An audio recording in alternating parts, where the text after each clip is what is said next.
Yo, this is your boy Guy Miguel, and I'm with Missy Smith. Let's get it, let's go. This is a new season of Common Conversations, the move forward, a new hope. And yes, there's a pun intended. If you get into the season, you'll understand it. But this podcast season, we want to talk about, bring narrative to the systems that we exist in and how they affect our lives on a daily basis. Y'all know no topic is off the table. So if you have a uterus, don't have a uterus, you want to talk about post Roe v. Wade, you want to talk about the death of Breonna Taylor, or the 9+ people that seem to be on average dying daily in the jails of Louisville, we're going to be able to talk about it, right? So let's get it, let's go. This is a brand new season. This is Common Conversations, a new hope.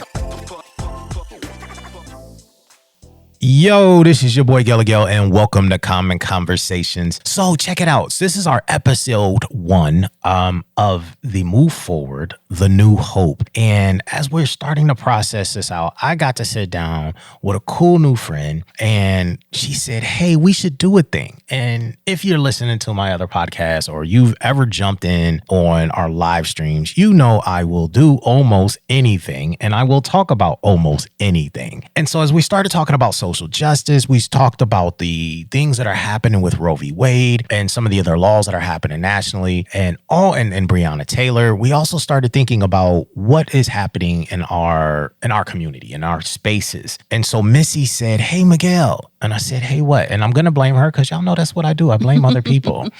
I said, hey, what? She said, we should talk about, whiteness. And I said, huh?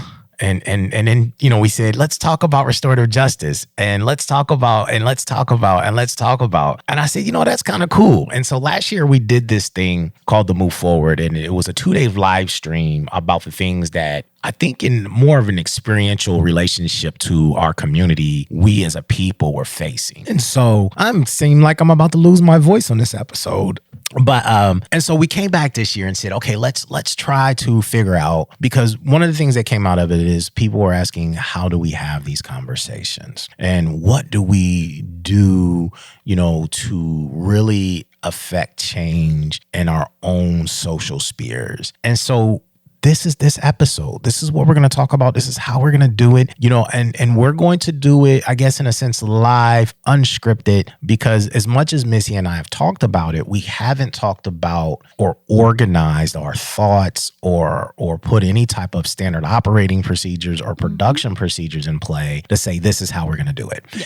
And so in this, you get real life experience. So hopefully those of you who are listening or show up at a panel discussion later this year and next can see how we're doing it, right? How we're doing the work, how two strangers, well, we know each other, but relatively two strangers get to know each other in a process and hopefully to enact the type of changes in our own community that are a win-win for everyone, and that we can live in nirvana, if that's possible, as humans. So, but before we start, Missy, let's tell listeners who we are, right? I think that's going to be helpful in this space. Do you want to start, or should I just say, hey, Missy, tell them who you are, and then I'll jump in, and then we'll jump into, we'll share a little bit our reasoning behind this 3-minute ramble. Yeah. So my name is Missy Smith. I am a social worker. I have been in child abuse and prevention work for 20 years, and I am with a nonprofit that's headquartered in Jeffersonville, but we provide services to 15 counties in southern Indiana. That is the foundation. That's the place I'm coming from. But my another passion of mine is talking about justice and equity and inclusion, and what does that look like? I believe that so many in the community, they want to make a difference. They want to make a change, and that's why we're doing this. So we're giving people the information to make that change. I also think that, and I say this all the time, that we have to believe certain things about the world in order to sleep at night. We have to believe that the world is a good and just place, that, good things happen to good people, bad things happen to bad people, and that someone is taking care of us, that this place is safe and secure for the good people. And being a social worker and working with the community, working with those who find themselves on the margins, I can say that those things are not true. That this world, the way the systems are currently created, is not just. I also believe that if people knew that, and if people knew these stories, then they would want to be a part of making this world better. Like you said, bringing nirvana if that is possible. There are things that we can do, but the first thing we have to do is start speaking in truths and not in myth. We have to start speaking about what actually is happening and not the fairy tales that a lot of the systems around us need us to believe. And honestly, some of the fairy tales that we've told ourselves because it's easier. For instance, we have to believe that the police are there to help us. We have to believe that those are good guys who are walking around who hold power. Because if not, what's the alternative? If those aren't good guys who have guns, who have power over us, who are in our community, what does that mean? And how do you exist peacefully and with peace inside yourself if that's not true? So I think that there's a lot of stories that we need to tell and that people who don't often get a microphone need to tell about their lives so we can all come to a shared language and a shared understanding about what's happening in the world around us. It is very easy. Speaking as a middle class to upper middle class white person, it is so easy to close your eyes and just live your life. Go to work every day, hang out with your friends, and not see what's happening on the margins. When you see it, though, once you see it, you can't unsee it. You can't pretend that the world is what you thought it was before. And that's kind of the goal here, is let's make people a little uncomfortable and tell that truth. Okay, I can dig it. So those of y'all are listening for the first time, I am Miguel Hampton. I am an entrepreneur, loudmouth advocate. I guess over the last couple of years, I've also been labeled an agitator, a disruptor, a protester, and I guess whatever other name you want to throw out there. And you know what? I tell the world, your customer, the people who view you determine what your brand is. And so if that's what they've decided, that's what they've decided. And so on this podcast, which we've been doing on and off since 2006, has always covered everything that is common to, and in the beginning, I will say me, right? Me as a Afro-Latino man living in America, living in Utah, living in New York, Ohio. So the Great Plains, the Midwest, the East Coast, and now in Indiana, which is still part of the Midwest, but I think it's also more relevant to the South, and what my experience has been in this space. And so as I've decided to argue and debate wherever I've lived to make sure that I live in an environment that is healthy for myself and my family, we went to the podcast and started it as well. And then we started a series of live streams, and then we can bless COVID, right? Because it introduced that to do. So again, I'm an entrepreneur, loudmouth. I guess I'm more of a serial social entrepreneur. You can define it, right? Because not every entrepreneur is going to raise their hat and say, let's go out here and create a business that is in the world of social equity, if we can use that phrase today. And so Missy and I have come together to really, really craft this here podcast. This one specifically to help not only ourselves, but our listeners really start to do this together. So, and what I mean by this meaning conversation, and that's why this podcast has always been Common Conversation. And this one is Common Conversation, the Move Forward. And yes, pun included, the new hope. Okay. And the new hope comes from two spaces. We're both, we have something in common. We both are Star Wars lovers. Yes. And your company that you work for is named New Hope Services. Yes. So there it is, right? There's a good tie there. And one of the things that I'll say, and we may expound on this later, is that many of us have more in common than we think. And if we take the time to listen, if we take the time to communicate, even though communication can be bumpy at times, right? Because you said something very specific, do we have a common language? And sometimes I think that is a broad statement, right? Because if you're speaking Cantonese and I'm speaking English, then that's not a common language. But if we're talking equity, and equity has not been defined by us in definition, we can often be speaking different languages, even though we're both speaking English. And so identifying common language, common ground is a beginning. And how do we do that in a safe space or in a safe way? Or better yet, and you correct me if I'm wrong, maybe it's not safe in the beginning. Maybe we allow ourselves to be vulnerable, emotionally intelligent enough to walk into a space and engage and be able to recognize when it's no longer safe. And how do we manage that? So hopefully in our conversation with this here podcast, we'll get to take a deep dive into all of that through the journey. Yes. And I think that there's an idea in the world of social justice and social equity of a brave space versus a safe space. So a brave space allows you to be vulnerable, like you said, and also allow yourself to hear someone else's point of view and maybe be called into the conversation. Maybe if you use some language that someone says, ooh, that felt a certain way in my body, that you're brave enough to hear it and that everyone in the space is sharing their truth with respect, even if those truths aren't the same. But the difference between being brave and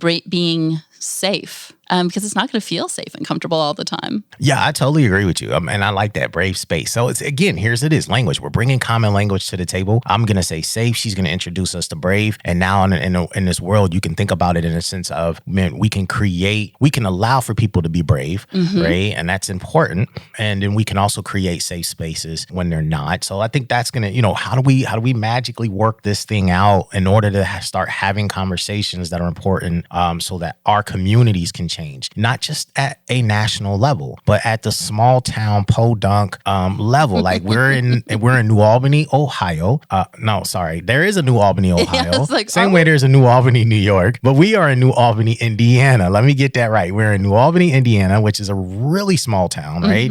I think we're a class 2 city. So those of you who are out there who understand classes of cities, the size of cities, and what that dynamic is, that'll give you a range. We're less than a mile probably from Clarksville, which is a township of Clark County.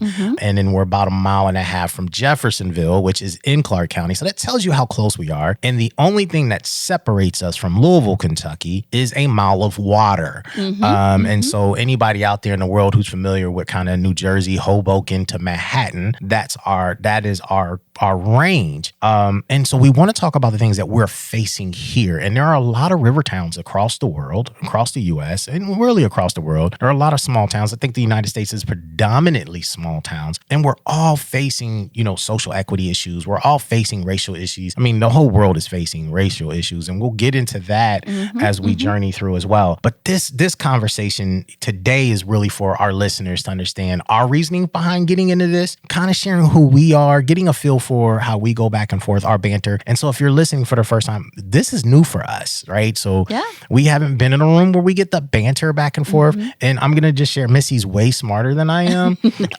And so this is also going to be fun because I get permission to be wrong and maybe use some wrong words or wrong terminology. And she'd be like, no, Miguel, that's not what that is. And I'm going to accept that because in my real world, I don't. Like when I'm wrong, I will fight you fiercely until you just accept that I'm right. And that goes back to something you say, truth, right? So one of the things, and before I jump in there, one of the things we talked about doing in our real life, I do program facilitation more on the entrepreneurial side of the world. You're in the social sphere of the world, social services of the world. But one of the things that we typically do is create ground rules. And so those of you who are out there in the world don't know what ground rules are.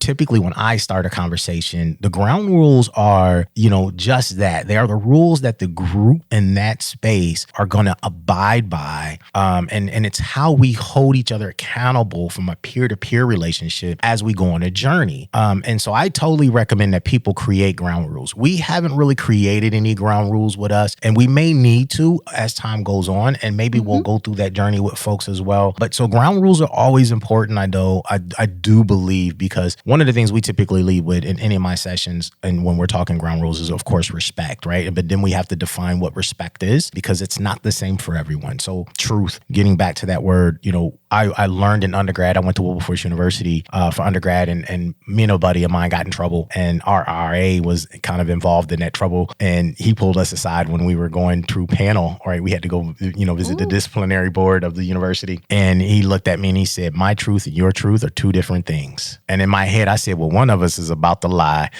And that is you, right? But I learned really quick that it wasn't so much a lie. And that sometimes we have to come to terms with what the truth is via the person or via the community. And we have to be able to break down and dissect that in the sense that no one is wrong. Right. So, right. Well, and that's the hope for this podcast. We're going to bring people with different voices, and they're going to tell different truths. And I think that's an amazing ground rule to start with. Is that doesn't mean that one of them is wrong. It means that the perspective that they come from, their history, their life experience, their lens is completely different. But that doesn't mean they're wrong. Let's get it. So not wrong. So truth. So we'll take a deep dive into ground rules. You're gonna hear it later because we're gonna interview people like. So we have a local civil rights attorney by the name of Dan Cannon, who wrote this phenomenal book. I don't remember the name. Pleading Out, not bleeding out. Pleading out. But pleading out could be related to bleeding out. If you don't plead out, you might bleed out. That's absolutely. Because so you have this experience. But the thing is, so we decided we were going to try to do these stories, right? We're going to try to deliver. Our attempt is to deliver narratives from both what we'll identify as working professionals, experts in a field, and then bring experiential individuals to the table who will tell their story, and they may connect and they may not. And I think that's going to be the interesting point. So when you listen to a lot of like a journalistic approach podcast or interviews, they go out their way with intent to make sure that everything is in alignment, right? So if the cop tells a story, well, then, the person, the ex-offender or whoever, is on the other side is telling a story either oppose or for. In this relationship, we're bringing people to the table, again, experts alike, who will tell their story, what they're the expert in, what their experience in, and then we're going to bring in lifestyle, right? And in that life, they're going to tell the story from their life, and hopefully this will begin to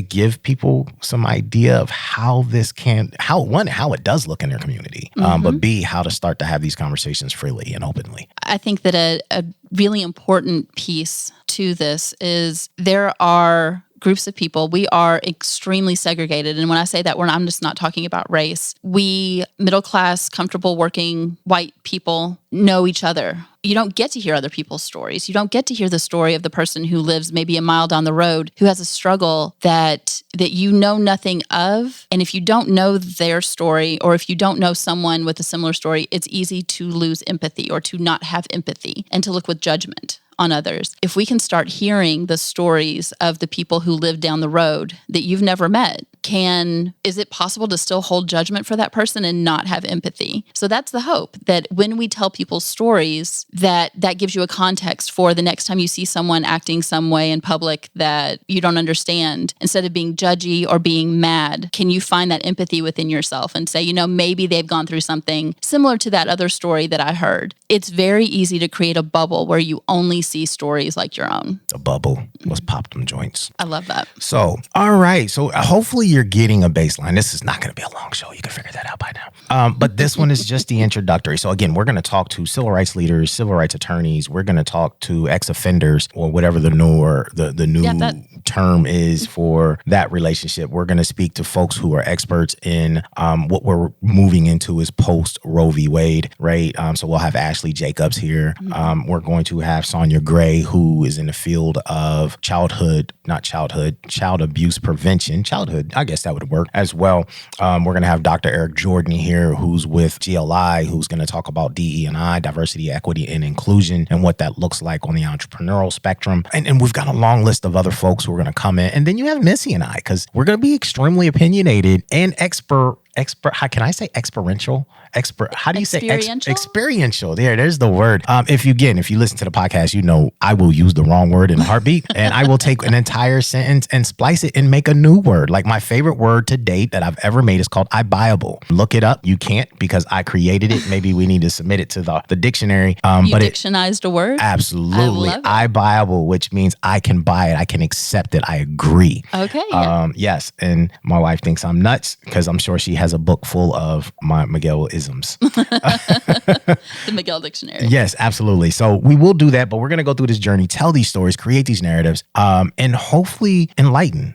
right? A lot of folks out there, who are wanting to get into diversity, equity, and inclusion, social structure change, who are out here screaming that there needs to be change from a policy point. I'm going to argue the difference between federal, state, local, county, and city, incorporated versus unincorporated cities, because I'm a firm believer that sometimes you have to disrupt the system that exists if you're telling me that it's flawed, which means that you have to understand how it works, or better yet, learn where the loopholes are to protect yourself at every level. And sometimes the things that happen at the Fed level are important, but they're not as important as they are in your county that you live in or in the city that you live in. Because the reality of it is, and I reserve the right to be wrong, so some poli-sci major out there who's smarter than me wants to come in here and explain this, they're welcome to. But I'm a firm believer that our city in itself is a country. Okay. Our county is a country. Our state is a country. And then we have the United States, right? So the reality of it is that we have rule of law across the geographic landscape. And sometimes we're waiting for a larger governing body to decide for something that we should be deciding for ourselves. Ooh, I love that. And so sometimes we'll say, well, can't we do it at the state level? And somebody will say no. And I will challenge people to say, prove that you can't by trying to do what you've never done. And so hopefully these conversations will allow people to do that as well, right? Kind of look at the social standard norms and put them in a bucket.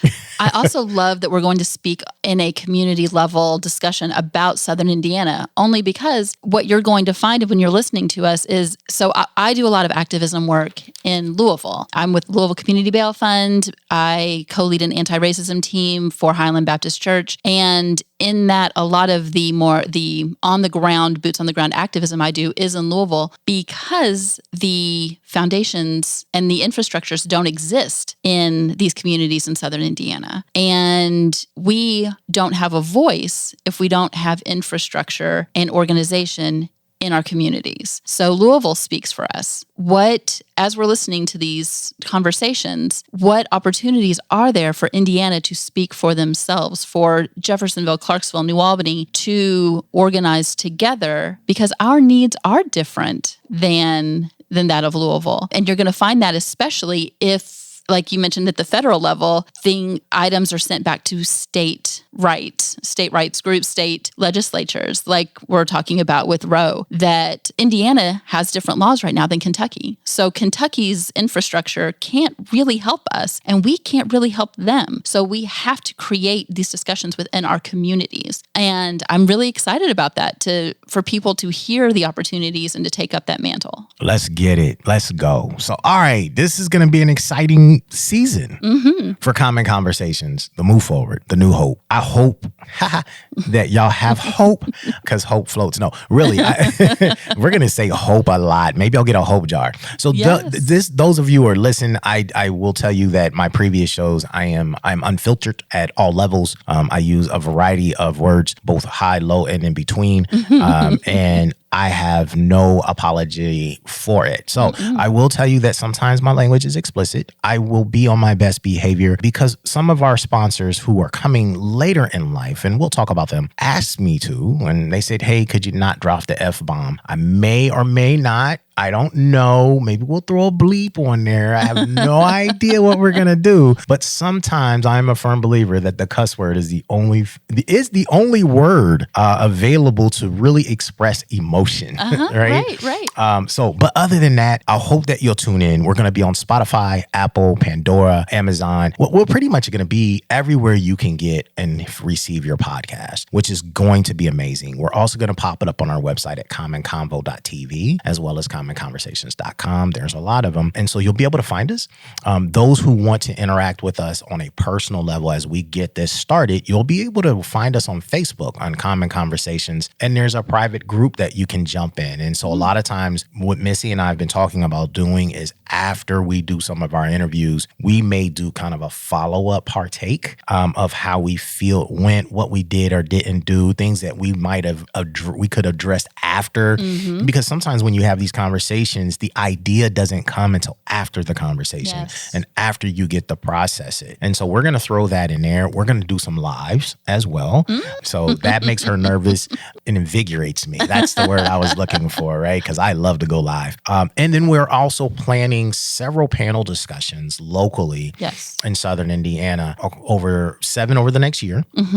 And so that's going to be a great opportunity for our local audiences to really see what we do in real life and engage, because they will be styled like lunch and learns. But those of you who are watching from afar or listening from afar, we hope to be able to live stream these sessions as well, which will give you kind of also a live experience of how we engage, how we communicate, how we roll out ground rules. And hopefully, I hope for this to happen. There was a discussion and I hold it dear that my wife and I had an opportunity to do in Jasper, Indiana.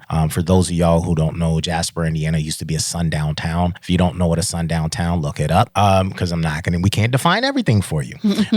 But the greatest thing that was in the room that day was we had an individual who would be identified as a white supremacist in the room. And it's a population of people that are 99% Caucasian anyway. But there was literally one person in the room who opposed the views of many of the people in the room. And I think sometimes that is the greatest opportunity that we can all be in an environment that's safe. Safe for everyone to communicate their visions, their ideas, their ideologies without being punished and penalized for not seeing and being in the same thought. Thought is fear. I'm going to use that today. Thought is fear, right? Because we need that, right? If we're going to grow as a people, if we're going to live in this nirvana, not everyone has to be the same. And we don't all have to think the same. This is my opinion.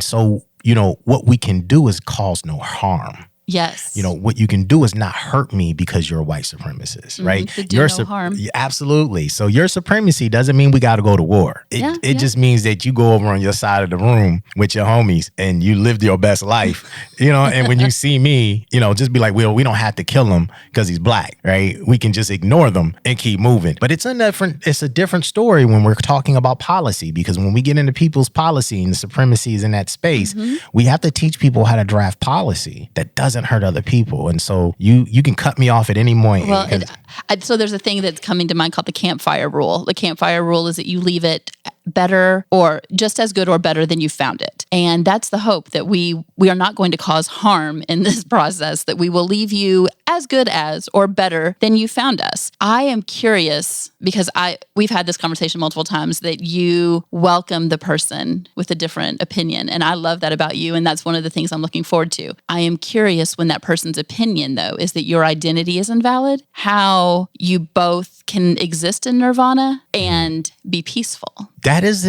a good question. And I have to process that, because I am sure as an Afro-Latino professional in this world, I have had to exist daily in spaces just like that. Yes. And for me, create peace. Yes. And it's knowing someone else in the room is invalidating your existence.